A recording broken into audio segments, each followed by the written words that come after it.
माझं नाव संतोष कृष्ण जाधव, राहणार शिरवळ, सातारा. मला पॅनक्रियाचा आजार म्हणजे स्वादिक पिंडाला गाठ आली होती. पुण्यामध्ये 3 अनाथांमध्ये कॅन्सर झालाय. जे पेशी मेल्यात म्हणजे तुमचं ऑपरेशन करायला लागेल म्हणून मी ऑपरेशनसाठी खटपट केली. 5 लाख रुपये माहिती दिली. 5 लाख रुपये गोळा करण्यामध्ये 1.5 महिना लागला. त्यानंतर परत गेलो 3 अनाथमध्ये. तेवढे ऑपरेशन होणार नाही, गाठ मोठी झालेली. ऑपरेशन करता तुम्हाला जीवाला धोका लागेल, तर तुम्हाला केमो करावं लागेल, केमोथेरपी. मग मी 6 केमोथेरपी केली, तर पोट टाकी शाळे केले.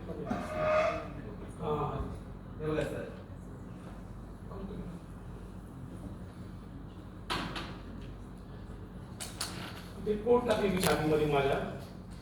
आणि मग मला एक सुवर्ण सर भेटले, ती ओळख होती.